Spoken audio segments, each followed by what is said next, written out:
You're watching Eastern and Southern Kentucky's #1 source for news. WYMT Mountain News First at 4 starts now. Severe weather could be on the way on this national championship Monday. Good afternoon, everyone. I'm Steve Hensley. First at 4, there is an increasing threat for strong winds and even an isolated tornado early this evening. We continue our severe weather alert day with Chief Meteorologist Shane Smith, who joins us now with our first look at the forecast. Shane? Steve, it's a very unusual kind of weather setup we've got right now across eastern Kentucky. I'm joined by meteorologist Brandon Orr. We are tracking the potential of some strong wind-producing thunderstorms later on this evening. Those thunderstorms already popping up on pinpoint Doppler radar. Most of the action right now is located west of I-75. No watches or warnings at this point, but just got this bulletin from the Storm Prediction Center out in Norman, Oklahoma. That's the severe weather branch of the National Weather Service. They said there is a 40% chance that they will issue some kind of either severe thunderstorm or tornado watch here within the next few hours for eastern Kentucky. So the potential is definitely there. We have a lot of strong wind and a very strong low pressure system just off to our west. You can see back there into southern Illinois, you almost see that eye-like feature. That is the core of that low pressure system. And as it rotates through eastern Kentucky tonight, there is the potential that some of the thunderstorms it generates will have gusty winds in excess to 50 to 60 miles per hour. And in this kind of environment, you can get an isolated quick tornado. Now, it's not anything widespread. I'm not expecting anything like March 2nd, but a quick spin up can't be ruled out. That's something we'll keep a close eye on. The big limiting factor is the clouds and the temperatures. If it stays cloudy and if we can keep those temperatures away from the 70-degree mark, the chances of severe weather will be on the low side. So a few thunderstorms definitely possible tonight, Steve. The question is, do we see them go severe or not? And that's something we're just going to have to keep a close eye on over the next couple of hours. All right, Shane, thank you. The death toll from the landslide last month in northwestern Washington state has risen to 33. The medical examiner's office says it's received 3 more victims than previously reported. Of those, 30 have been identified. They were killed by multiple blunt force injuries in the mudslide that crashed into a residential area about 55 miles northeast of Seattle. With spring in full swing, we've already seen a few days with pretty warm temperatures, which leads us to our latest web poll results. We asked if you have already turned on your air conditioner inside your home. 37% of you said yes, while 63% of you said no. We'll have a new web poll for you tonight at 6. Kentucky basketball fans are anxiously counting down the hours until the Wildcats play for the national championship. UK will face Connecticut tonight around 9:10 right here on WYMT, and the Cats are hoping to win the school's 9th national title. WYMT's Tanner Hesterberg is live outside AT&T Stadium in North Texas to begin our coverage. Tanner? Hey, Steve, you know, so much has been made about how unlikely of a national championship game this is. Kentucky being an 8 seed, UConn being a 7 seed. It's the highest combined seed total in the history of the NCAA national championship game. But all that is out the door now. We're here. It's now. It's happening. Behind me tonight at AT&T Stadium, the Cats and Huskies will face off for the national championship. And Kentucky coach John Calipari is very familiar with UConn's program. Cal coached against UConn several times when he was at UMass, and tonight he leads his Wildcats against the Huskies for the national championship. And it was a rivalry. We wanted it to be. They did not, which I don't blame them. They were in the Big East. We were in the Atlantic 10. Yeah, we really didn't play each other, but you had 2 teams going at each other, and all I can tell you is I've always had respect for the program, the players in it. I've gotten along with all those kids that were in that program. Now, a quick injury update for the Wildcats. Sophomore big man Willie Cauley-Stein will not play tonight. Of course, that comes as no surprise, still battling that injury he suffered in the game against Louisville in the Sweet 16. But another big man and another sophomore, Alex Poythress, should be good to go tonight. It's interesting, Poythress actually got injured when he got stuck at the bottom of the dog pile when the Cats were celebrating after the last-second win over Wisconsin in the Final Four. We'll have 2 more live reports coming up from here in Arlington, Texas. during Mountain News at 6. For now, reporting live. Steve, back to you. All right, Tanner, thank you very much. Look forward to your coverage later. Well, a UK superfan's infamous ink has landed him in Texas. Last month, you might remember we introduced you to Tyler Black of Berea. He's the fan who has a 2014 National Champions logo tattooed on his leg. Well, CBS heard about it and offered him tickets for tonight's game at the championship. And apparently, he asked off work a week ago, knowing that UK would be in this position. I'm sure he's going to get a lot of attention, especially if they win tonight. Well, you can catch all the Big Blue coverage right here on WYMT. Tip-off, as we said earlier, set for 9:10. We will get you ready starting at 7 o'clock tonight, right after the CBS Evening News. Our special coverage starts at 7. It goes all the way until CBS coverage starts at 9. We'll also have an extended 11:30 or so p.m. newscast with complete post-game coverage and hopefully our Cats cutting down the net. So a long but hopefully very exciting night ahead here on WYMT. Middlesboro police say they found meth ingredients in a car next to a baby. As WYMT's Angela Sparkman reports, police arrested the couple in the Walmart parking lot. Middlesboro police said they stopped a car for a traffic violation here in the Walmart parking lot. But then when they looked inside the car, they say they found a couple with meth ingredients next to a baby. Police say on Saturday morning, an officer stopped a car for a license plate violation but found much more inside. Police said the car had bags full of items needed to cook meth. So they had just about every ingredient needed to manufacture methamphetamine, along with some of the equipment. The arrest citation says the couple had just purchased the items. Police say there was also an 8-month-old baby in the car right next to the meth ingredients. That's pretty troubling, very troubling. Police arrested the driver, 31-year-old Sherry Conley, and the passenger, 30-year-old Delbert Roark. Police charged them with manufacturing meth. Even though the chemicals hadn't been mixed yet, they were probably going somewhere to either sell it to someone cooking or they were going to manufacture it themselves. Both are being held in the Bell County Detention Center. Their bond is $100,000 full cash. Middlesboro police say other family members took custody of the baby following the arrest. In Bell County, I'm Angela Sparkman, WYMT Mountain News. Conley also faces a charge for the license plate violation. President Obama will travel to Fort Hood on Wednesday to attend a memorial service for victims of last week's deadly shooting. 3 people were killed, 16 others wounded when Ivan Lopez opened fire at the base. He then turned the gun on himself. Officials say he was being treated for mental health issues. The President and First Lady also visited the base in 2009 when another shooting rampage left more than a dozen people dead. An emotional day in the murder trial of former Olympian Oscar Pistorius. He's charged in the death of his former girlfriend Reva Steenkamp. Today, the Blade Runner took the stand and apologized to Steenkamp's family. Pistorius testified that he has terrible nightmares about that night. He claims he accidentally shot Steenkamp because he thought she was an intruder. I wake up every morning and you're the first people I think of, the first people I pray for. I can't imagine the pain and the sorrow and the emptiness that I've caused you and your family. I was simply trying to protect Reva. Pistorius slumped over the witness stand after his testimony. He says his faith is the only thing keeping him together. He faces life behind bars if convicted of premeditated murder. Computer owners across the nation are faced with a decision. On Tuesday, Microsoft will stop supporting machines that use its popular XP operating system. That could leave millions of people vulnerable to hacker attacks. CBS's Jerrica Duncan reports. Windows XP came out in 2001. Since then, Microsoft has offered several new operating systems, but millions of Americans never upgraded. Even though Windows XP is really old, still like 25 to 30% of computers are running it. A lot of government agencies, a lot of big companies even. And that could soon be a problem.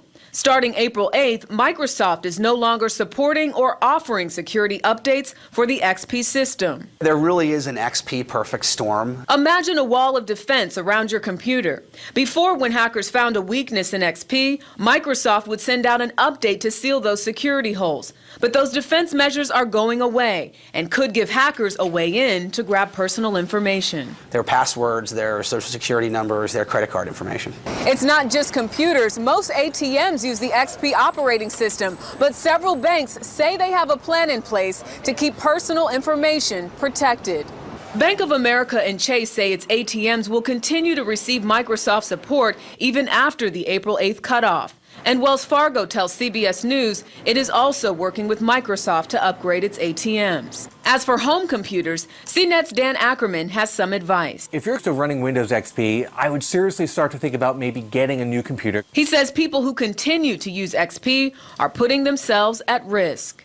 Jerika Duncan, CBS News, New York. If you want to keep your computer, Microsoft recommends upgrading to the latest version of Windows 8. It costs about $120. General Motors has started repairs on the millions of vehicles at the center of a controversial recall. The owners of 6 GM models can bring their vehicles to a dealer to fix the ignition switch. The first repairs are available for model years 2003 through 2007. The models include the Chevy Cobalt, the HHR, the Pontiac G5 and Solstice, and the Saturn Ion and Sky. Other models will be added at a later date. The faulty ignition switch is tied to at least 13 deaths. Now to our First at 4 pump pricer. Gas is $3.35 at the Spur on US 25E in Barberville. You can fill up your tank for $3.60 a gallon at the Speedway on Flemingsburg Road in Moorhead. And gas is $3.69 at the Marathon on State Route 715 in Pine Ridge. If you see a lower price in your area, send us an email to pumppricer@WYMT.com. Let's head over to Wall Street now on this Monday. Not a good start on Wall Street. The Dow closes down more than 166 points to begin the week. Coming up on First at 4, Shane will have more on the severe weather threat this evening. And later, you'll be amazed at how much it costs to take care of an obese child.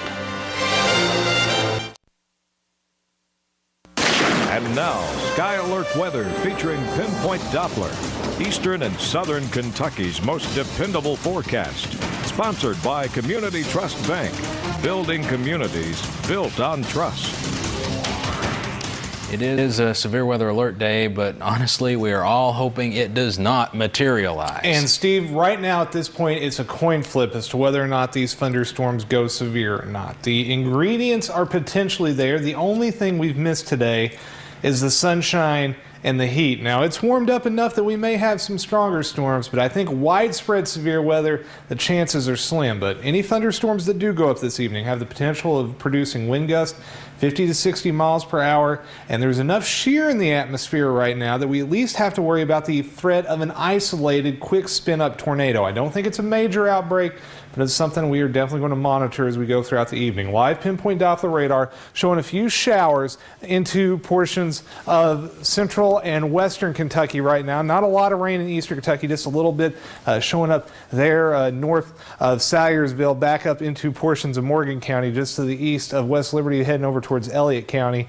And Sandy Hook, a bit of a shower right on top of I-75 near London. And temperatures currently into the upper 60s now. With the severe weather threat, chances would be better if it was around 70. So marginal heat to fuel those thunderstorms, and with cloudy skies, the chances, well, it's not great, but it's there. That's why we've got the severe weather alert day, just to let you know the potential's there. You can see the thicker clouds are moving out of eastern Kentucky right now. We're actually clearing out a bit between the bands of thunderstorms in western Kentucky. And if we get a little bit of that clear sky in here, can get a little instability into the atmosphere as the core of this low pressure passes by, that may be just enough to fuel off those thunderstorms. Now we take you into later this evening, that low pressure passes on by. Most of the rain should be out of here by around midnight or so, at least the thunderstorm potential. Few isolated showers possible tomorrow, and after that we've got nice weather heading to the end of our week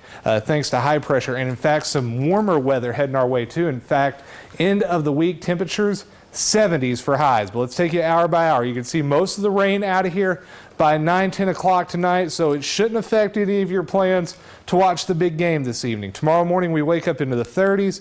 We have the potential of an isolated shower here or there, especially in the afternoon or evening, although this run of our computer model not really showing too much in the way of rain. And then we take you on in as we go into the forecast for Wednesday. You'll see dry conditions. So 68 for a high on Thursday, 42 for the low. Friday, 70s. So some really nice weather coming our way for the end of the week. It's just tonight we've got those thunderstorm chances, and some of those may be on the strong to severe side, Steve. So keep an eye on the sky for the next few hours. Yes, sir. All right. Thank you very much, Shane. Straight ahead on First at 4. Meet a man who uses his hands to make a living, and it also lets him do what he loves. He's been described as a 70-year-old man stuck inside a 20-year-old's body. WYMT's Michelle Herron introduces us to a young man who is turning his hobby into his career. The students inside this classroom at Big Sandy Community and Technical College's Mayo campus are learning about the latest technology to be the generation's next electricians. We don't do our job, then in turn, they're not going to be able to do their job, and that's going to be a reflection. For second-year student Jared Goforth, it was the hands-on approach that drew him to the career. Yeah, still, it's a lot harder than I envisioned it would be, but I like it. At just 20 years old, Jared has already been making a living with his hands for years. I listened to bluegrass and gospel with my grandparents and thought I wanted a banjo for Christmas, and they got me this old plug banjo, and in the next few days I was learning to play it. He also sells produce from his 9 gardens at local farmers markets and uses a 1953 tractor that he completely refurbished. That's how I bought most of my instruments, selling at farmers market. But around here, Jared is known for picking on his banjo. I told him, I said, Jared, I've bought a banjo. I know nothing about it. Can you point me in the right direction? He said, yeah, we should be able to take care of that. In May, Jared will graduate with his associate's degree along with 11 credentials in the electric power industry that will help him land his next job. But no matter what the future holds for Jared, he will continue to do what he loves. In Johnson County, Michelle Herron, WYMT Mountain News.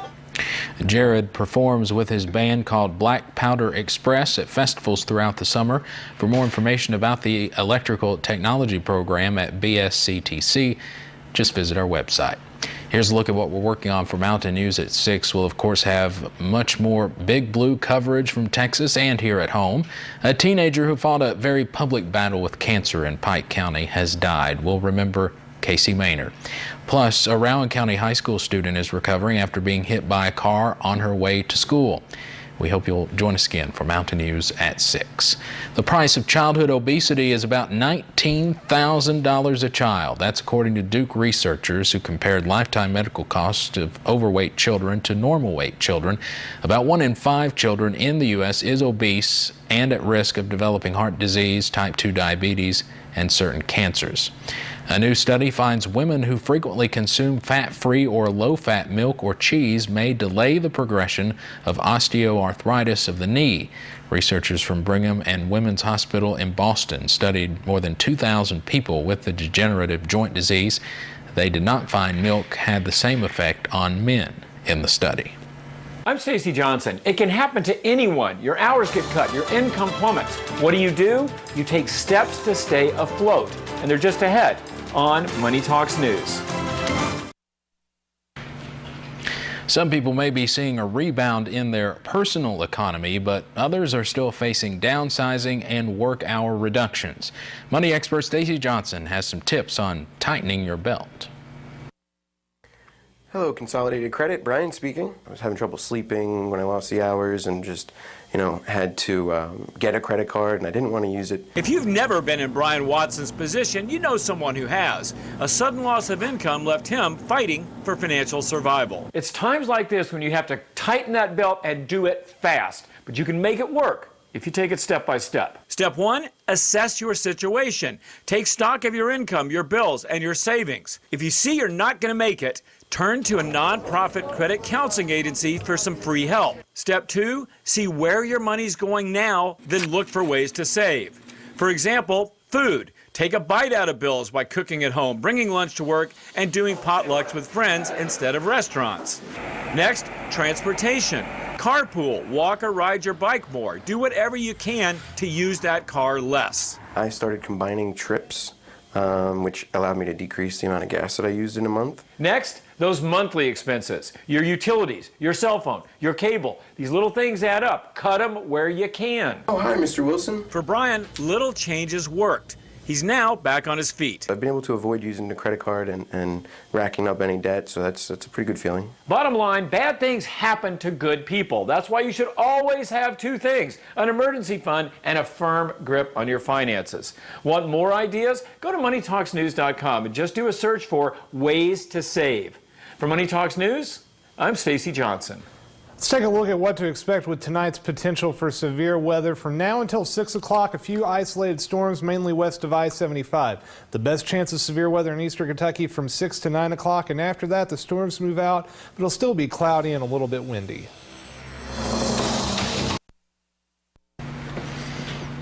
On this day in history, April 7th, 1980, a groundbreaking ceremony was held for the new Hazard City Hall. Now, this is video from the dedication ceremony after it was built in September 1981, when several cast members of the Dukes of Hazzard TV show were there for the occasion, along with Governor John Y. Brown.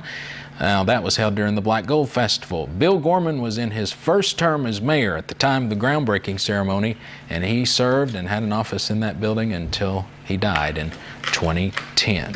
All right, Shane, recap us on the weather. Well, let's take a quick look at Pinpoint Doppler, where we are tracking a few showers and thunderstorms, mainly near I-75 and to the west. That's where most of the action will be for the next couple hours.